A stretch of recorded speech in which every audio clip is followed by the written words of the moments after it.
Welcome to the deep dive. Today, we're really getting into something fascinating. It's based on Alireza Asmandian's book, Think Yourself Successful. Yeah, and this isn't just, typical self-help. It's about what he calls the technology of thought. Right, a whole system. Yeah.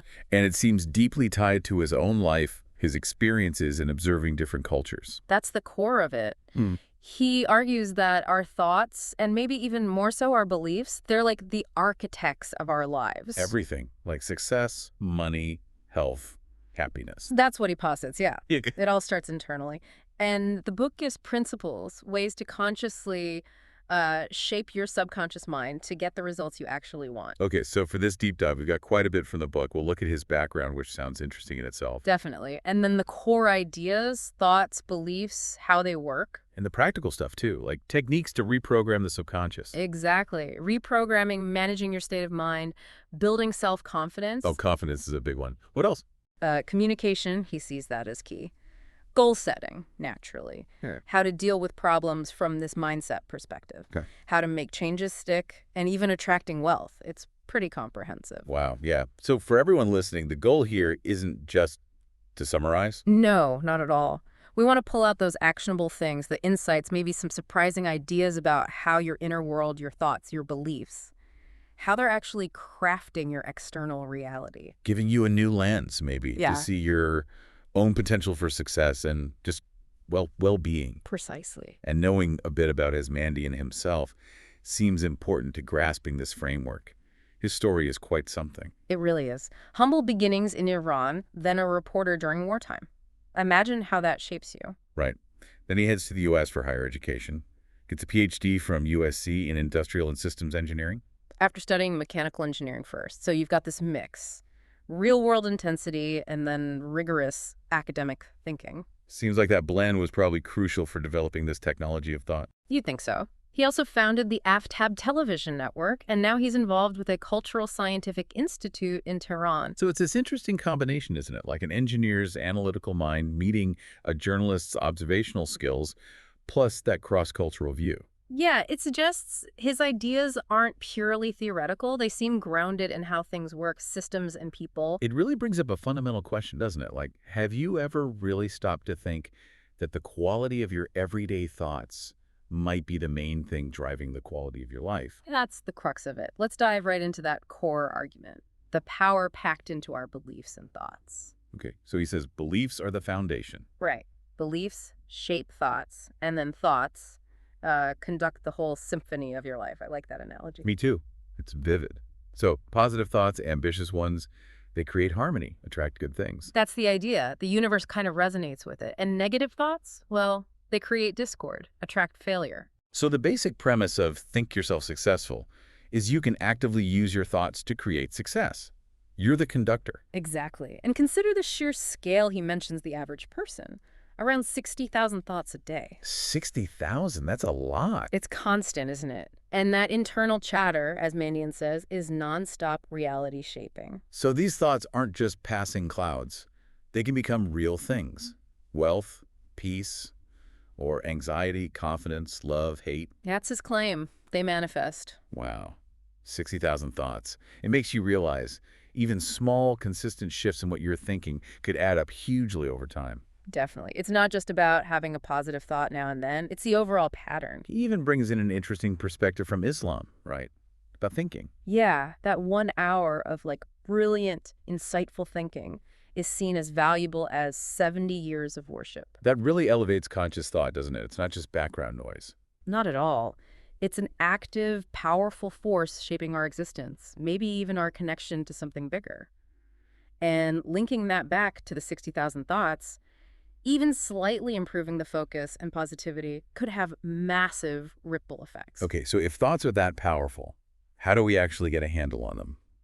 Asmandian talks a lot about the subconscious mind, right, as this, powerful tool. Hugely powerful. He sees it as the manager of our behavior, our identity, our core beliefs. It's the gateway, he suggests, to using extraordinary abilities and creating what we want. Like a control center. Sort of. He uses a computer analogy.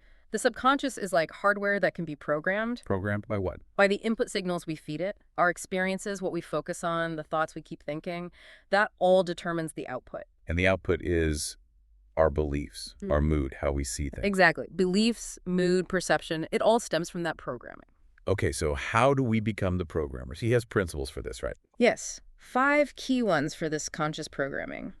First is consciousness, self-awareness, and constant insight.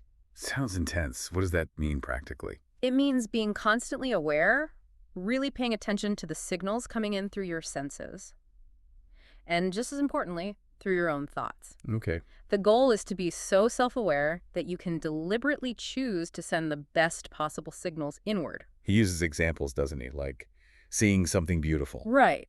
Like seeing a vibrant red rose repeatedly. Subtly, that can build a subconscious belief that life is beautiful. But the opposite is also true. Unfortunately, yes. Repeatedly seeing, say, rotting fruit could build the belief that life is unpleasant, decaying. It shows how even small, everyday inputs add up. That's quite powerful when you think about it. What's the second principle? The power of focus. This Yeah. sounds pretty straightforward. Just focus on good stuff. Pretty much. Deliberately focus your attention on beautiful, positive things out in the world, and also inside your own mind. What you shine that mental spotlight on, he argues, shapes your reality. Makes sense. Guide your mental energy intentionally. And it feeds right back into that input-output idea for the subconscious. Feed it positive images, constructive thoughts. That's what it works with. Creates a positive loop. Okay, number 3. The power of the question. This one really makes you think. How so? As Mandian says, the questions we ask ourselves aren't just reflections of how we feel. They're powerful signals to the subconscious. Could you give an example? He contrasts asking, why am I so fortunate, versus why am I so unfortunate? Oh, okay. Big difference. Huge. The first one lifts you up, sends a positive message inward. The second reinforces negativity. Asking why am I fortunate assumes you are fortunate, and your brain looks for proof. Exactly. The subconscious works to confirm that belief. And the opposite is true for the negative question. It digs you deeper. Okay, that's a useful one. Principle 4. The principle of using positive emphasis sentences. We often call these affirmations. Right, like I'm confident or something. Sort of, but he gives examples like, my world has become increasingly lovely and beautiful, or with each passing day I am becoming happier, things like that. And the feeling behind them matters. He stresses that, yes, the emotional intensity is crucial. He even suggests linking them to a higher power or a core value makes them stronger. So it's about consistent repetition, really drilling those positive statements in. Precisely. Actively overriding negative self-talk. Planting positive seeds through reinforcement, like watering a plant, Got it. And the 5th principle. The power of imagination and visualization. Okay, so picturing what you want. Yes, but it's a process. Taking daydreams, turning them into thoughts, then wishes, hopes, yearnings, until they become a burning desire. That progression sounds important. He argues it sends incredibly powerful signals to the subconscious. You're creating a vivid mental blueprint. Making it feel real, emotionally engaging the subconscious. Exactly. The stronger the feeling, the stronger the signal telling your subconscious what to aim for. Okay, this all sounds great, very powerful. But, what about bad days? We all have them. We don't always feel positive. That's a crucial point, and he tackles it in the section on managing your state of mind. How does he frame that? He talks about 2 general types of people. Type 1, generally positive, hopeful. Yeah. Type 2, more pessimistic, focused on the hardships. We probably all know people who fit those descriptions. Right. And his point is, becoming a type 1 isn't just about fake cheerfulness. It takes real, conscious effort to direct your thoughts towards success and pleasant outcomes. So how do you make that shift, practically? He suggests techniques like deliberately recalling happy memories or actively fantasizing about future successes. Using that power of focus again. Exactly. Consciously guiding your mental energy away from the negative and towards the positive. He also mentions the comfort zone, doesn't he? Yes, that's interesting. Problems inside our comfort zone, he says, affect us less negatively than things outside it. So the idea is to expand that zone. Right. Consciously, gradually push those boundaries. It reduces anxiety and makes you more resilient when facing new things. That makes sense. Getting used to more challenges makes them less scary. Okay, so building on managing our state, he moves to gaining ultimate self-confidence. Which he sees as absolutely fundamental, a prerequisite for good relationships, the root of growth, the bedrock of believing in yourself. Foundational stuff. He even connects it to a Quranic idea, the content soul. Self-confidence is a sign of that inner peace, that contentment. And he doesn't just leave it there. He gives principles for this too, like a lot of them. Oh, yeah. 30 principles of self-confidence. We definitely can't cover all 30. No kidding. Er. But maybe highlight a few key ones. Give us the flavor. Okay, sure. One powerful one is remembering, trusting, and relying on a higher power. How does that build confidence? The idea is that feeling supported mentally, emotionally by something bigger than yourself, it can really lessen anxiety. It fosters that feeling you're not alone. Yeah, I can see how that would help. What's another one? How about the principle of I am a whole new, beautiful person? Okay. It's about constantly being self-aware of your positive changes, actively telling yourself you're growing, evolving, that you are shaping that. So reinforcing that your efforts are making a difference in who you are becoming. Exactly. Then there's a very practical one. The principle of altering patterns and creating reminders. What's that about? Using physical cues to trigger positive self-talk. His example is switching your watch to the other wrist.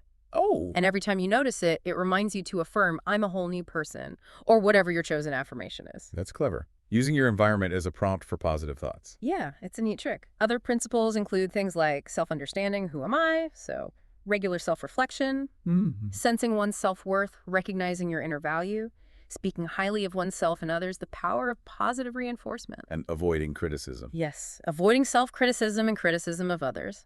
Focusing on learning from mistakes, not blame. It's really holistic. It really covers a lot of ground. Internal dialogue, how you treat others. Right. Even health and taking care of yourself is in there, the mind-body connection. And giving to others, how generosity boosts you and can open doors. Wow, so many angles. And there's more. Increasing knowledge.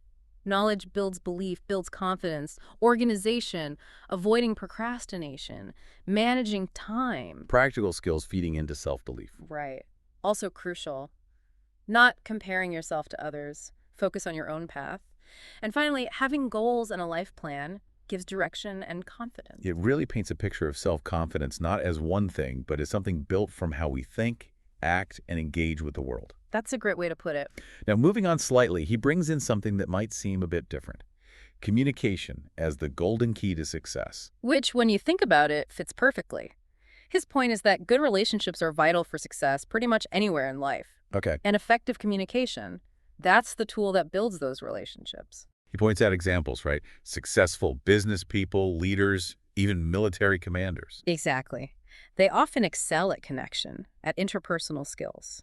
Communication is crucial for personal fulfillment and professional achievement. So how does he break down communication? Two main parts: the actual message, the emotion or information, and how you convey it. The delivery matters. Hugely. He stresses communicating from the heart, being sincere, and tailoring your style to the person you're talking to. What works for one person might not for another. He mentions different styles: visual, auditory. Yes, visual, auditory, and tactile. Being aware of these can really help you connect better. And practical tips. Oh yeah, simple things like a genuine smile, how much that opens doors. Giving sincere compliments, especially good for auditory types. And even writing letters or thoughtful email.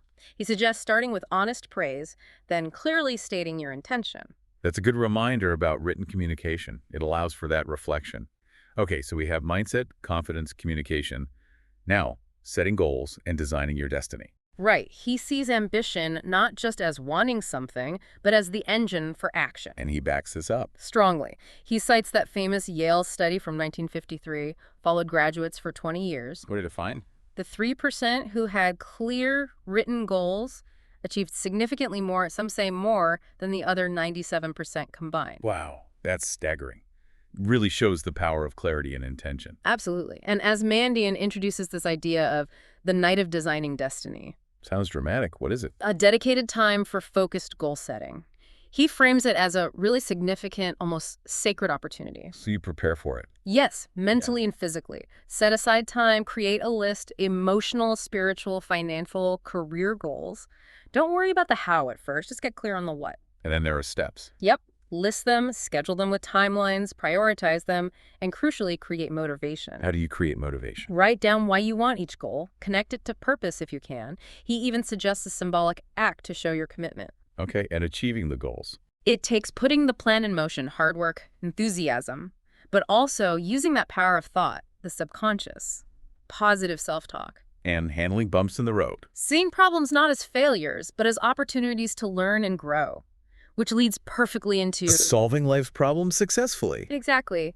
He starts by saying problems aren't just bad, they can be hidden gems for growth. So principle 1 is change your outlook. Yes. See them as opportunities in disguise. That shift is key for getting your subconscious working on the solution, not against it. He also mentions language again. Use positive words. Right. Instead of I'm exhausted, maybe I gained valuable experience. Focus on the learning and visualize yourself overcoming it. And that shift from why to how. Super important. Why me leads to feeling like a victim. How can I solve this? Puts you in control, seeking solutions. He has specific questions too. Golden questions. Yeah, to ask your subconscious, like, what are the blessings or advantages of this problem? Or what am I supposed to learn here? Actively looking for the hidden positives and lessons. Exactly. Other principles, stay optimistic and keep a record of past successes in solving problems, reminds you that you can do it. Okay, so we're making changes, solving problems. But how do we make it last? That's often the hard part. Very true. He covers that in Creating Lasting Changes and Transformations.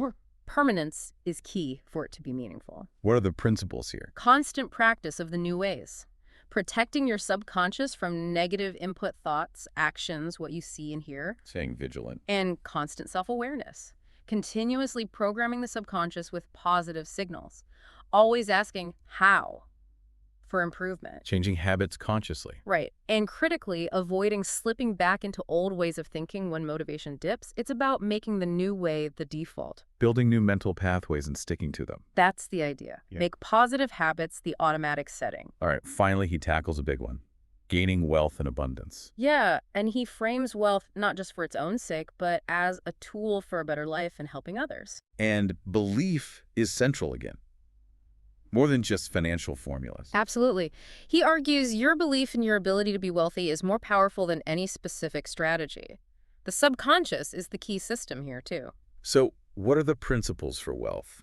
Believe it's possible for you. See yourself as wealthy already. Have a strong desire for it. And how you feel about money itself. Crucial. Love and enjoy money and abundance. Avoid those negative associations like money is evil.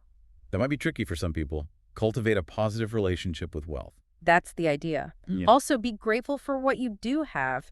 Use imagination to visualize wealth. Okay. Take consistent action. Become a wealth magnet. Believe in abundance. There's enough to go around. Yeah. And seek the best interests of others in your dealings. Enjoying your work comes up again, too. Yes. Vital for sustained effort. Learn from wealthy role models. Use wealth-focused affirmations. And asking the right question. Definitely. Wealth-seeking questions like how can I generate more income? And finally, patience and perseverance. He also mentions breaking down big goals. Right, into smaller steps with shorter timelines. Build belief and momentum with early wins. It really all circles back to that core idea, doesn't it? Your inner world of thoughts and beliefs directly impacts your outer reality, even with something like wealth. Exactly. So, wrapping up the key takeaways from Think Yourself Successful, the big message is your thoughts and beliefs are incredibly powerful forces. They actively shape your reality. And by understanding and consciously working with your subconscious mind, Through things like self-awareness, focus, affirmations, goal setting. you can build confidence, manage your state of mind, communicate better, solve problems more effectively. Create lasting change and attract abundance, including wealth. It's all interconnected. It really is an empowering message he offers, that you have this innate ability to design your destiny using this technology of thought. The potential for transformation is right there, within reach, using these principles. So for everyone listening, maybe a final thought to chew on. Yeah, think about one area in your life right now where you'd really like to see a positive change. Just one area. And then ask yourself, what's one small positive thought or belief you could start cultivating consciously, starting today? Just one seed. Exactly. How might that one small shift begin to set that whole transformation in motion? Just consider the power you hold right there in your own mind.